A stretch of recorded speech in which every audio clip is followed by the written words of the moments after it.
본문의 말씀을 통해서 아버지가 계신 나의 집, 나의 본향이라는 말씀 제목으로 하나님 말씀을 전하겠습니다. 명절 기간에 여러분 추모 예배 순서지는 우리 교회에 밴드에 올려드리고, 혹시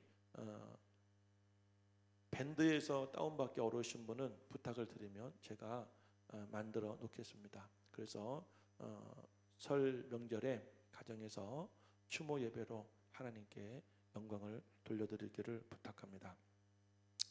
우리가 코로나 시대를 살아오고 있습니다.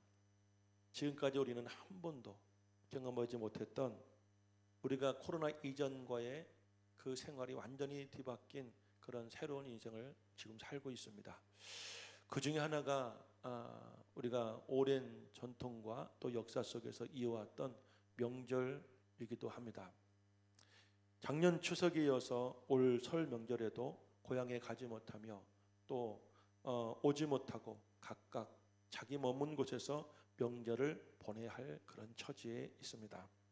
3차 재유행이 시작되어지고 사회적 거리두기 2.5단계가 시행되면서 이제는 5인 이상 이제 소모임을 전면적으로 금지하고 있고, 그리고 정부에서는 명절 기간에도 가족들이 모이지 말라고 당부를 하고 있습니다.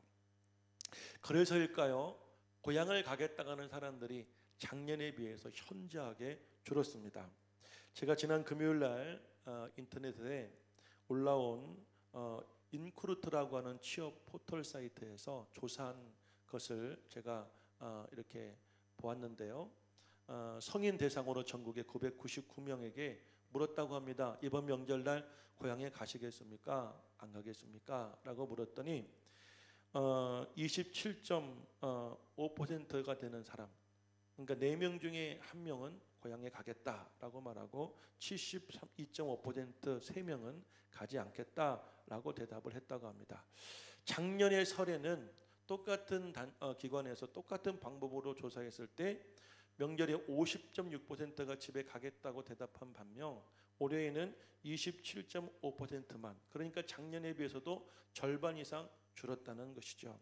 그러니까 이 코로나가 명절 문화도 많이 바꿔놓고 있습니다. 자녀들이 집에 못 가는 것들이 미안하기도 하고, 또 부모님 입장에서는 자녀가 오지 않는 것들을 이제는 당연시하고, 그런 명절 문화가 되어져 가고 있습니다. 여러분, 코로나 블루라는 말을 들어보셨죠? 코로나로 인한 일종의 우울증 현상을 말합니다. 최근에는 노인들에게서 이 코로나 블루 현상이 심각하게 발생한다고 합니다. 경로당이나 노인복지관 등을 노인들을 위해서 마련된 이 복지 시설을 이용하던 분들이 코로나 때문에 문을 닫게 되자 집에만 머물러 있다 보니 사람 구경을 할 수가 없게 되어지고, 특별히 이제 1인 가구 노인들 중에서도 혼자 사시는 분들은 세상과 소통할 기회와 그 모든 관심으로부터 단절되다 보니까 이분들이 너무나 힘들고 고통스러운 거예요. 그리고 자녀가 있어도 자녀들 가운데에는 우리 어머니 아버지가 건강이 안 좋으시니 내가 집에 가서 괜히 부모님께 또 옮길까 봐 하는 그런 두려움 때문에 1년 동안 집에 가지 못하고 이번에 집에 안 가겠다는 분들도 참 많은 줄로 압니다. 사랑하는 여러분, 이번 명절에 여러분들은 고향을 가실지 또 가시지 않으실지 아마 지금쯤 다 결정하셨을 텐데, 제가 강요할 수는 없지만 고향에 혹시 못 가신다 할지라도 고향에 못 가는 대신에 여러분 부모님들을 이전보다 훨씬 더 세심히 살펴드렸으면 좋겠어요. 그래서 미리 다녀오시든지 아니면 후에 다녀오시든지 아니면 전화를 통해서든지 어떤 방법을 통해서 우리 부모님들이 우울감을 느끼지 않게, 서운함을 느끼지 않는 그런 명절을 맞이할 수 있도록 여러분들이 세심한 배려와 관심을 기울였으면 좋겠고, 여러분 자녀들에게도 이렇게 명절을 보내면 안 된다는 것을 꼭 가르쳐야 됩니다. 지금 어쩔 수 없지만 명절에는 꼭 부모님이 계시고 시골 할아버지 할머니가 계신 곳에 가서 함께 명절을 보내고 가족이 모여야 된다는 것을 꼭 가르칠 수 있기를 바랍니다. 우리가 지난주까지 함께 나눴던 로마서 말씀은 오늘 잠깐 내려놓고 명절을 맞아서 오늘 이 말씀은 이 기독교 고전이라고 하는 말씀이죠. 아마 여러분들 중에 이 말씀을 모르시는 분은 한 분도 안 계실 겁니다. 이 말씀을 다시 꺼내어서 우리가 함께 나눌 때, 오늘 이 말씀 속에 등장하는 이 둘째 아들과 아버지의 그 이야기, 어쩌면 그 아버지는 자녀를 기다리는 그 부모의 심정으로, 또 집에 가지 못하며 그 타국에서 그 가난과 그 고통 속에서도 몸부림치며 갈등하는 자녀의 심정이 어쩌면 우리들의 심정으로, 그래서 여러분의 고향과 부모를 생각해보고, 또 부모님은 자녀들을 다시 한번 생각해보며, 또 한 발짝 나아가서 우리가 신앙적으로 하나님 아버지를 떠나서 혹시라도 아버지가 없는, 아버지와 먼 곳에 살다가 여러분들 지금 이 자녀와 같은 큰 여러분들 재난을 만나고 고통을 당하시는 분들이 있다면 그 아버지께 돌아갈 수 있는 오늘 귀한 시간 될 수 있기를 축복합니다. 본문에는 한 가정에 두 아들이 있었는데, 둘째 아들이 자기 몫의 재산을 달라고 아버지에게 떼를 쓰고 단판을 줘 원하는 재산을 받아 아버지를 떠나 먼 나라로 갔다는 이야기로 시작이 됩니다. 이 아들의 가출 심리에는 그동안 아버지 집에 살면서 아버지에게 억눌렸다고 생각하고, 아버지에게 통제를 받았다고 생각하고, 아버지 때문에 내 마음대로 못했다고 하는 그런 심리가 작용했다고 생각이 됩니다. 아버지의 간섭도 잔소리가 없는 먼 나라로 이 아들은 자유롭게 떠나게 된 거죠. 저는 이 말씀을 준비하면서 어쩌면 지난 1년 동안 코로나를 만나면서 이 코로나를 핑계로 주일날 피곤한데도 힘든데도 억지로 교회에 나와서 예배를 드리고 싶지 않아 예배가 없는 먼 나라로 떠나버린 우리 자신의 모습을 한번 생각해 보았습니다. 그리고 정말 여러분들 듣기 싫은 말씀을 계속해서 강단에서 강요하고자 하는 그런 담임 목사의 설교를 듣기 싫어 예배 자리를 떠난 우리의 모습, 그리고 주일날 밥하기 싫고 또 청소하기 싫고 헌신하기 싫었는데 우리가 이 코로나를 핑계로 떠나버린 우리 자신의 모습, 더 나아가서 직분과 직책에 대한 부담감이 없는 여러분의 그 자유로운 삶, 어쩌면 이 둘째 아들의 모습이 코로나라는 그런 여러분 재난을 통하여서 우리가 그 핑계로 하나님을 떠났거나, 아니면 여러분들은 각자의 그 가정과 형편과 그 상황 때문에 하나님을 떠나 살았던 우리 자신들에게 들려주시는 하나님의 말씀이라는 거예요. 오늘 이 시간을 통해서 여러분 돌아오시기를 축복합니다. 아버지가 계신 집, 아버지에게로, 그것만이 여러분들이 따뜻하게 그리고 여러분 평안하게 살 수 있는 안전한 집이라는 사실이죠.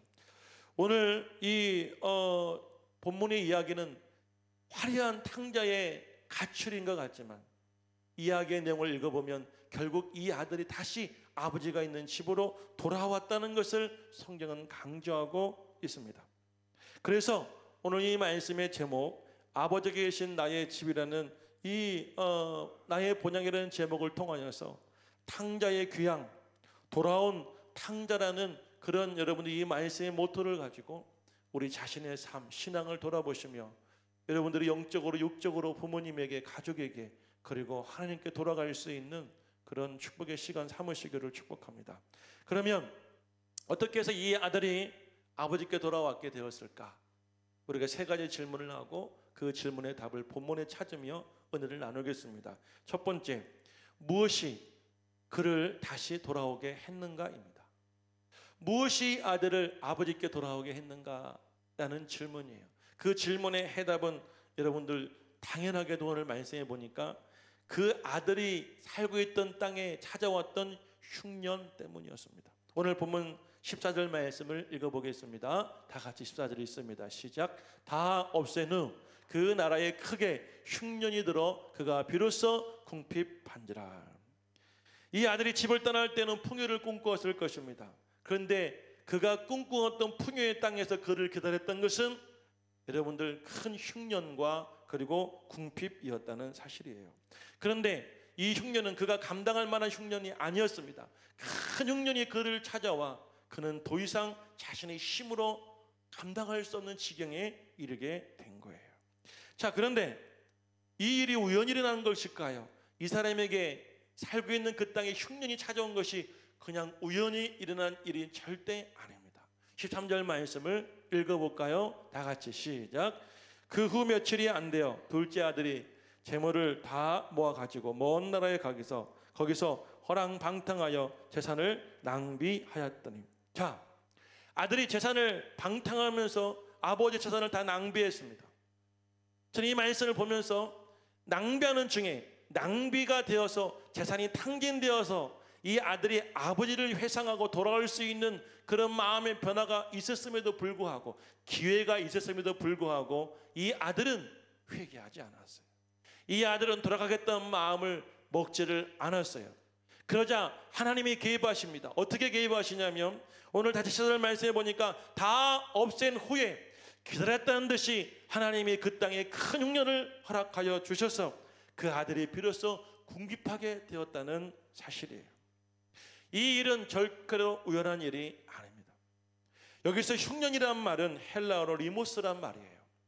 헬라어 리모스는 어떤 말이냐면 흉년이나 전쟁이나 가뭄, 그리고 지금은 코로나입니다. 이 코로나로 인하여서 식량의 부족은 물론 굶주림을 뜻하는 포괄적인 의미가 바로 이 흉년이에요. 그런데 이 흉년이 어떤 흉년이에요? 크게 찾아온 흉년이에요. 여기서 이 크다는 말은요, 어떤 뜻이냐면 힘이 있는, 강력한 이라는 뜻으로 주로 하나님이 개입하실 때 쓰는 단어입니다. 여러분 생각해 보시길 바라요. 지금 이 땅에 코로나가 임하게 되었어요. 저는 사실 처음에 어떤 분들은 예상을 하기를 4월이나 5월쯤 되면 끝날 수 있다는 말도 처음에는 했었어요. 저는 그 말도 속으로는 그 전보다 더 빨리 끝났으면 좋겠다고 생각을 했었습니다. 4월이 5월이 지나도 코로나는 끝나지 않았어요. 1년이 지나도 코로나는 끝나지 않았어요. 오히려 작년 말에 1000명이 넘어가게 되었어요. 3차 유행이 시작되어지고 4차 유행을 여러분들 혹시라도 이 땅에 임하지 않을까 사람들은 지금 두려워하고 내다보고 있습니다. 그래서 명절인데도 집에 가지 못하게 막고 있는 거예요. 사람의 힘으로는요, 우리의 노력으로는요, 이 코로나 이길 수가 없습니다. 지금 이 사람에게 임했던 큰 흉년은 바로 그런 고통을 말하고 있는 거예요. 그전에는 아버지를 떠나서 아버지로 물려받은 그 재산을 가지고 내 힘으로, 내 열심으로, 내 방법으로 살면 내가 성공하고 출세하고 잘 살 수 있을 줄 알았지만 그 땅에서 그가 찾아왔던 것은 흉년이었고 그리고 궁핍이었어요. 그런데 그 흉년과 궁핍은 도저히 사람의 힘으로 감당할 수 없는 그런 어려움이 그 삶에 찾아오게 되었다는 사실이에요. 그 결과 그는 그 나라 사람 가정에서 붙어 살면서, 한 사람의 가정에 붙어 살면서 그 집의 노예가 됩니다. 뭐 하는 노예예요? 여러분, 들에 나가 돼지를 치는 노예가 됩니다. 심지어 이 사람이 배가 고파 먹을 것이 없어 돼지가 먹는 그 쥐염 열매를 먹고자 했지만 그 쥐염 열매마저 주는 사람이 없었다고 성경은 증거하죠. 이 말씀은 이 사람이 그 고통이, 가난이, 궁핍이 극에 달아있는 모습을 성경은 묘사하고 있는 거예요. 저는 이 모습 보면서 우리 자신의 모습을 떠올려 봅니다. 우리도 그렇습니다. 이 아들처럼 아버지를 떠납니다. 하나님을 떠나서 하나님이 손길이 임하지 않는 곳까지 우리는 도망갑니다. 내 마음대로 살고 내 계획대로 살고 욕심대로 살고 내 뜻대로 살고자 하지만 곧 이어서 우리에게는 가지고 있던 믿음은 다 탕진합니다. 우리가 가지고 있던 하나님에 대한 소망이 사라지게 됩니다. 그러자 우리가 감당할 수 없는 고통이 찾아오게 되죠. 그런데 그 고통이 찾아왔을 때 어느 정도입니까? 우리가 밑바닥까지 떨어져서 그 고통이 너무 심각할 만큼 우리에게 치명적인 어려움을 주었을 때 비로소 우리는 돌아서게 된다는 사실이죠. 여러분, 그러므로 때로는 우리에게 찾아오는 흉년이, 재난이, 전쟁이, 고통이 재난만이 아닙니다. 저주가 아닙니다. 우리에게는 은혜가 될 수 있고 기회가 될 수 있고 축복도 될 수 있다는 사실이에요. 할렐루야. 저는 이번 코로나가 그동안에 이 땅의 교회가 1000만이라 하고 성도가 1500만이라 하며 교세를 잘하고 대형교회가 질비하고 대형교회 목사님이 세상에서 여러분은 목소리를 높이며 그 교회 성도들, 그 시대에 이 시대에 살아가는 성도들은 내가 그 교회에 다니며 내가 예수를 믿는 것이 하나의 이 아들이 가지고 있는 것처럼 힘이 되고 내 의지가 되고 내 능력으로서 살아가던 이 시대에 하나님이 이 교회에 주신 큰 흉년이라고 생각이 됩니다. 할렐루야.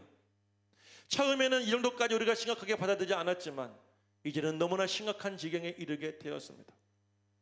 우리가 왜 이런 일이 났는지, 왜 이런 고통 속에 살아가는지 우리는 여러분 회개하며 돌아봐야 될 그런 때가 왔다는 것을 여러분과 저는 반드시 기억할 수 있기를 부탁드립니다. 이 아들이 그 자리에 선 일이 무엇입니까? 이게 너무나 중요한 일이에요.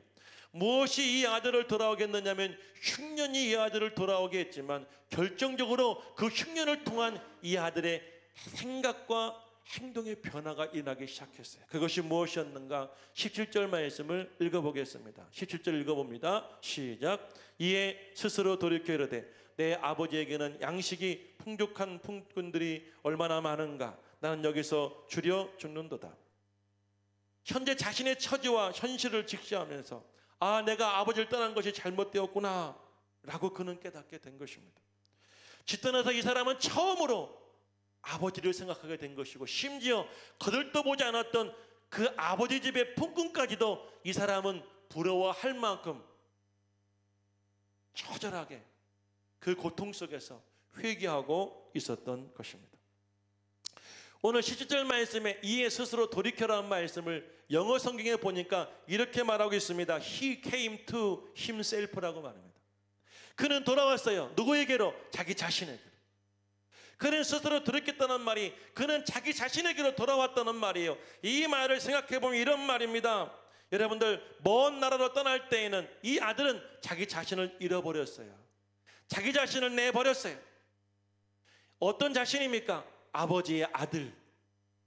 아버지의 아들로서 누렸던 그 사랑과 긍휼과 그 풍성함을 이 아들은 스스로 버리고 떠났다가 그 고난의 자리, 그 흉년의 자리, 그 궁핍의 자리에 떨어졌을 때 이 아들은 다시 자기의 자리에 돌아오게 된 거예요. 할렐루야. 그래서 이 아들은 생각합니다. 결심합니다. 나는 아버지를 떠나서는 살 수 없어.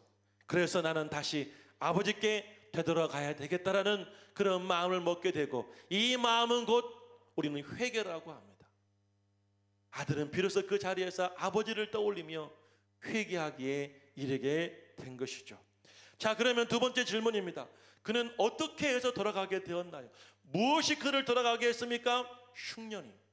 그러면 그는 어떻게 돌아갈 수가 있게 되었을까요?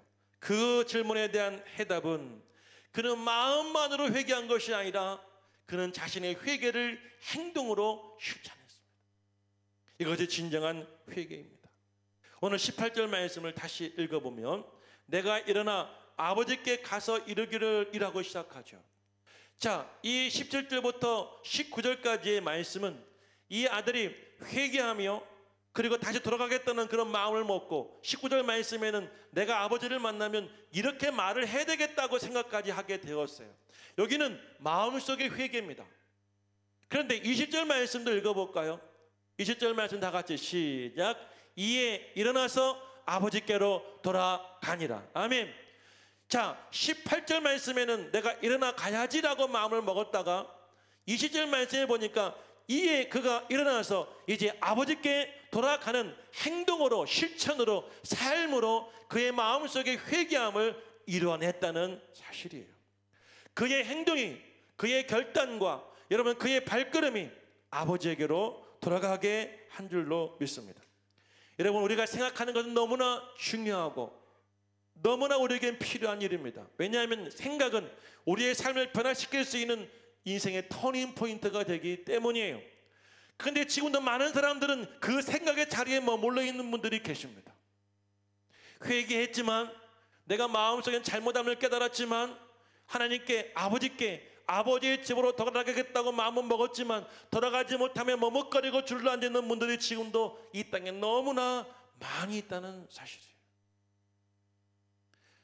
또한 교회를 가야지 예배를 드려야지라는 마음은 먹었고 그게 옳다고 생각은 하지만 아직 결심하지 못하여 예배의 자리에 나오지 못하는 분들도 참 많이 계십니다. 그런데 이 아들이 잃었던 자신을 다시 되찾고 떠났던 아버지를 만나며 그 아버지의 사랑과 은혜를 회복할 수 있었던 것은 생각의 자리에 머물러 있었던 것이 아니라 실천의 자리에 나아갔을 때 그런 마음속에 회개하며 느꼈던 것, 회개하며 깨달았던 것들을 이제 삶 속의 실천에 옮겼을 때 그런 아버지를 만날 수가 있게 되었다는 사실이에요. 실천할 수 있기를 축복합니다. 회개했습니까? 깨달았습니까? 내가 잘못함을 느꼈습니까? 그러면 말을 하십시오. 그러면 찾아가십시오. 그러면 행동으로 옮기십시오. 여러분 마음속에 누구에 대한 잘못함이 있습니까? 그 사람을 찾아가서 내가 그 사람의 용서를 구하고자 하는 마음이 있다고 한다면 그 마음속에 생각에 머물 것이 아니라 찾아가시고 그 사람의 손을 잡으시며 내가 잘못했노라고, 내가 미안했노라고 한번 말씀을 걸어보시기를 부탁합니다.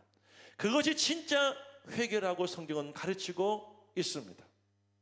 이 아들은 17절부터 마음의 변화가 일어났습니다. 18절엔 내가 일어나야지, 내가 아버지께 가야지, 그것이 옳지라고 마음을 먹고 이제 20절 말씀에 일어나서 아버지께로 돌아가기에 이르게 된 것이에요. 그럼 마지막 질문입니다. 그는 어떻게 회복할 수 있었을까요? 1번과 2번 질문은 아들에게 주는 질문이었습니다. 떠난 아들 탕자가 이 질문을 받은 거예요. 왜 그 자리를 버리고 다시 아버지께 갈 수 있었어요? 탕자에게 임했던 흉년 때문이었어요. 그러면 어떻게 갈 수 있었어요? 탕자가 그 흉년을 만나서 회개하고 마음속에 결단한 것들을 행동으로, 실천으로, 발걸음으로 옮겼을 때 이제 아버지의 집에 다다르게 된 거예요. 그런데 어떻게 이 아들이 예전에 그 자리를 회복하며 다시 행복하고 다시 행복하며 기쁘게 살 수 있었나요? 그것은 여전히 변하지 않는 아버지의 사랑과 용서 때문입니다. 할렐루야. 자식이 반항을 해도 아버지의 마음은 변하지 않아요. 자식이 대못을 박아도 아버지의 사랑은 변치 않아요.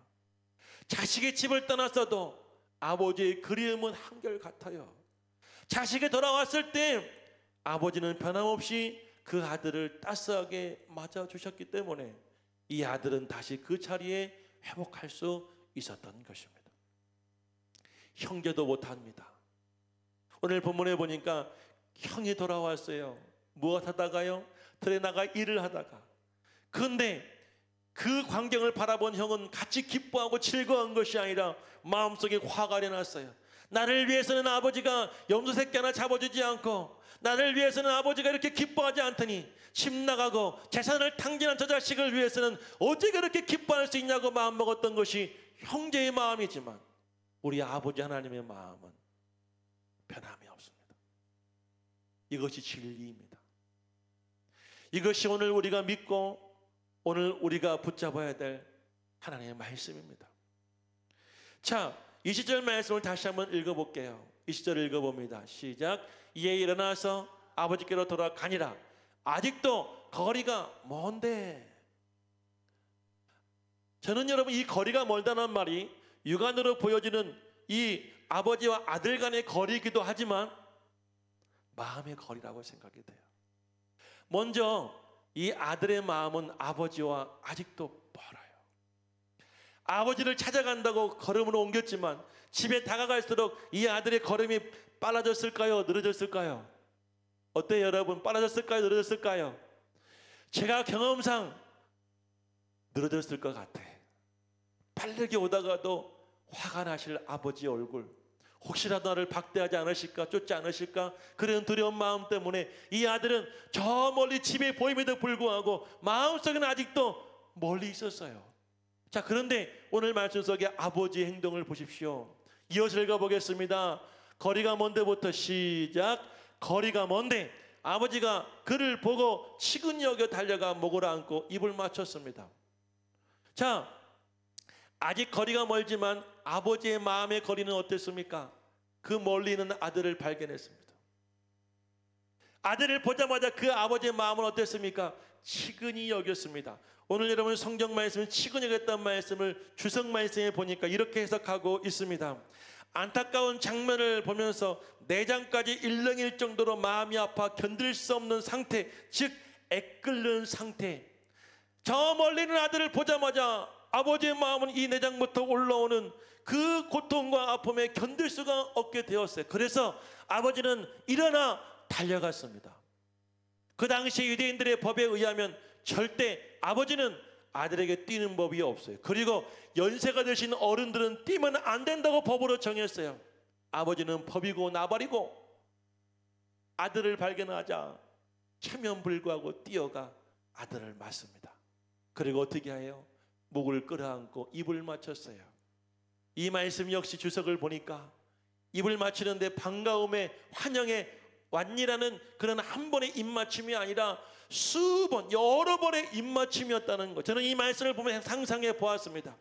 여러분 생각해 보십시오. 아들을 발견하자마자 아들은 애끓는 심정에 저 내장부터 끌어오는 그 아픔과 고통에 견딜 수 없어 뛰어가고 아들을 확인하면서 입을 맞추며 이렇게 말하지 않았겠습니까? 아들아, 네가 왔니? 네가 맞니? 정말 내 아들 맞니? 왜 이렇게 얼굴이 해석해졌니? 왜 이렇게 살이 빠졌니? 왜 이렇게 여러분 고통스럽니? 라면 눈물이지 않았을까요? 이게 오늘 말씀 속에 나오는 우리 아버지의 모습입니다. 할렐루야. 그리고 이어서 22절 말씀을 읽어보겠습니다. 시작. 아버지는 종들에게 이르되 제일 좋은 옷을 내어다가 입히고 손에 가락지를 끼우고 발에 신을 신기라. 23절 말씀도 이어서 읽어보겠습니다. 시작. 그리고 살찐 송아지를 끌어다가 잡으라. 우리가 먹고 즐기자. 그 더러운 누더기 옷을 입고 온 아들, 씻지 않아 냄새나고 더러운 아들을 사람들은 냄새난다고 더럽다고 멀리할지 모르지만 아버지는 끌어안고 입을 맞추며 말하기를 이 아들의 옷을 벗기고 새 옷을 입어라. 거룩한 옷, 내 집에서 아들을 위해 예비되었던 깨끗한 옷을 입어라. 손에 가락지를 끼워라. 이 가락지는 이 아들과 나는 영원히 부자지간이다, 가족이다, 편찮은 언약의 증거예요. 신발을 신겨라. 새 신을 신겨라. 새로운 인생을 시작할 수 있도록, 새로운 삶을 출발할 수 있도록 이 아들에게 기회를 주어라. 소를 잡아라. 여러분, 이 아버지는 아들을 위해서 이미 소를 예비해 두었습니다. 그냥 소가 아니에요. 살찐 송아지를 잡으라고 이 아버지는 그 송아지를 내어 주었습니다. 첫째 아들은 나를 위해서는 형제들을 위해서, 친구를 위해서 염소새끼 내어주지 않았던 그 냉정하고 그 구두쇠 아버지는 둘째 아들을 위해서는 이미 살찐 송아지를 예비해두고 계셨어요. 여러분, 우리는 이 말씀을 보면서 우리 하나님 아버지의 그 사랑과 그 마음을 헤아릴 수 있기를 주 이름으로 간절히 축원합니다. 축원합니다. 그런데 여러분들, 여전히 우리의 마음속에는 아버지께 갈 수 없도록 우리의 마음을 사로잡고 있는 것이 있습니다. 그것이 무엇이냐면 죄의식입니다. 죄의식.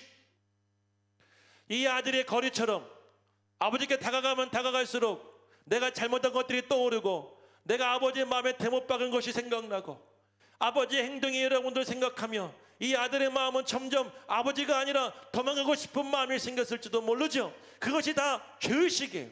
사단 마귀는, 원수 마귀는 끝까지 우리를 내어놓지 않습니다. 이 죄의식을 통해서 아버지께 돌아가지 못하도록, 떠났던 그 자리에 머물도록 끊임없이 우리를 노예 삼고 있다는 사실을 반드시 기억해 주시오.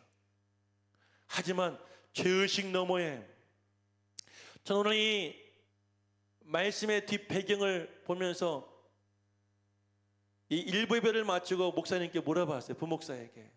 혹시 저 그림이 오늘 말씀을 혹시 연관되어져서 준비한 그림이냐고 그랬더니 그렇다고 그래요. 여러분 보십시오. 저 한 사람이 길을 걸어가고 있습니다. 아무것도 없죠. 길 하나만 있습니다. 저 앞에는 십자가가 보여요. 저것이 아버지가 계신 집이죠. 그런데 여러분들, 지 아들의 마음속에는 어떨까요? 아버지를 만나는 기쁨도 크지만 아버지에 대한 미안한 죄의식이 더 컸기에 이 아들은 그 머름이 무거웠을 거예요. 어쩌면 지금 우리가 느끼고 있는 심정일 수 있어요. 내가 아버지께 돌아가고 싶어요. 다시 아버지 뜻대로 살고 싶어요. 내가 예전처럼 열심히 신앙생활하고 싶지만 내가 아버지 떠난 세월이 너무나 길고 내 삶이 너무나 아버지에게 상처를 주었기에 우리의 그 죄의식은 우리를 놓아두지 않아요. 하지만 우리 아버지는 다르십니다. 2000년 전에 이 땅에 예수를 보내셔서 내 죄를 다 짊어지게 하셨고 십자가를 지시고 사망 권세를 이기시며 죽으시고 부활하셨던 예수 그리스도의 이름으로 우리의 죄의식을 다 떨쳐버려 주셨어요. 우리가 예수를 의지하고 예수를 믿고 나아가면 우리 마음속에 있던 죄의식은 사라지게 될 것이고 아버지를 만나게 될 것입니다. 그 아버지 하나님은 예수님을 통해 이렇게 말씀하고 계십니다. 지금도 수고하고 무거운 짐진 자들아 다 내게로 오라. 내가 너를 쉬게 하리라. 나를 떠나서도 내게 다시 돌아오너라. 나에게 저주하며 나에게 아픔을 주고 네가 믿음 없는 말을 했다 할지라도 다시 내게로 오라. 내가 너를 쉬게 하리라. 할렐루야. 이제 여러분, 우리 중에 하나님 아버지와 아버지의 집을 떠나 살다가 혹시라도 큰 흉년을 만나 후회하고 계시는 분들이 계십니까? 그렇지 않다고 한다면 여러분들 마음속에, 여러분 영속에 내가 가지고 있던 믿음이 다 떨어지고 내 신앙이 바닥나 여러분들이 그 가난과 그 고통 속에 살고 있어요. 그런 분이 계시다고 한다면 오늘 이 둘째 아들의 모습을 우리가 교훈 삼았으면 좋겠어요. 제가 지난 목요일 날 집에 갔습니다. 아들과 함께 고향집에 가서 어머니 아버지와 1박 2일 있다 왔어요. 저녁 때 밥을 먹는데요, 옆에 아들이 앉아서 밥을 먹는데 그렇게 예뻐 보여요. 내가 머리를 쓰다듬어 그 아버지가 물으시더라고. 너 아들이 그렇게 이쁘냐? 그럼요. 말하면 뭐예요? 얼마나 이쁜 거려. 제가 아버지께 여쭤보았어요. 아버지는 제가 지금도 예뻐요?